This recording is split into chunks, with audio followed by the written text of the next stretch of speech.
It's been 4 weeks, and this is definitely not that. This is where we were 4 weeks ago. And although it's horrendous now, let me just say that pedicure looked flawless for the first week and a half. But I'm not gonna make excuses. Let's just get into the cuticle work. As per usual, I'm gonna clean under my free edge to get rid of any debris and use my cuticle pusher to lift any dead skin. And the reason that I haven't soaked first is because admittedly, I do like to leave the skin dry so that it's easier for you to see what I'm doing.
And since getting this glass cuticle pusher, as I said in my previous video, I really like it. So sometimes I'll switch between this and my cuticle pusher. But prior, you'll notice that I was basically using it on its side versus here, I'm using it in more of a traditional position. But what I failed to immediately realize here is if you pay attention to the right side of my cuticle, you'll notice that it is starting to bleed. And I, of course, thought it was really important that I leave this footage in. If there is any chance that this could possibly injure you, I am gonna let you know that. However, upon further investigation, it is not actually the product itself that has done this, but that this actually chipped. So if you do have this product, make sure that you inspect it before you use it and maybe store it somewhere that has a little bit of cushion. So this is unfortunately retired, but I will still be using the pointed end because that's my favorite anyway.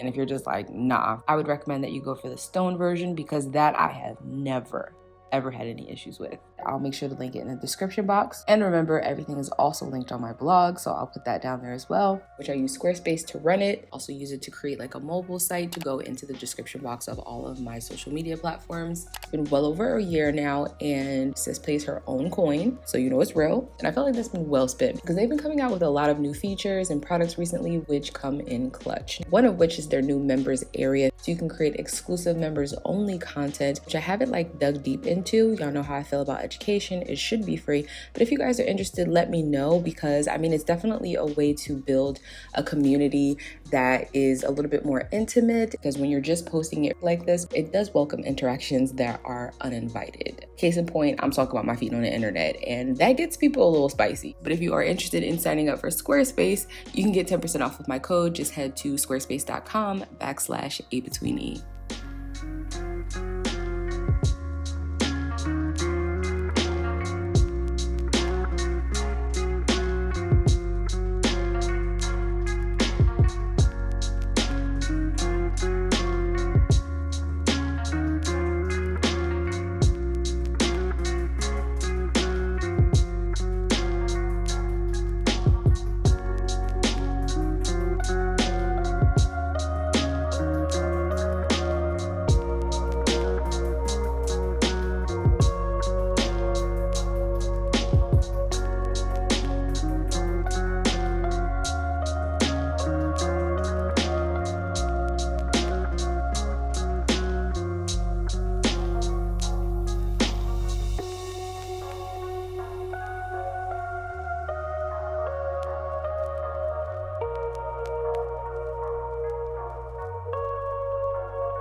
If you've ever wondered why dermatologists don't recommend that you cut your cuticles, this is why. Whenever you use instruments that are sharp, there is the possibility to cut you. Because you have cut yourself and are definitely bleeding, you now have created direct access to your bloodstream. So in order to be safe, whenever your skin is broken, it should be covered. So just like I do for ingrown hairs and acne, highly recommend that you use a hydrocolloid dressing.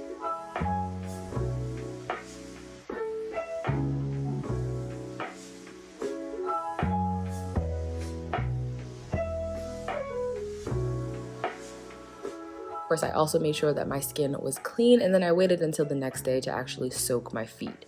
And by the way, I did leave my patch on.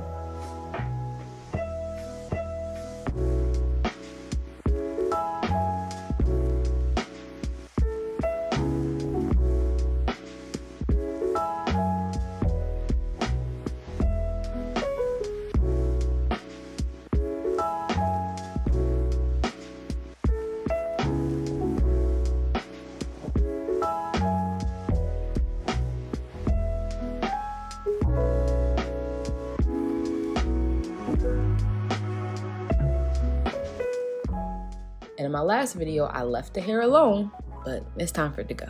So I'm gonna use my sugar.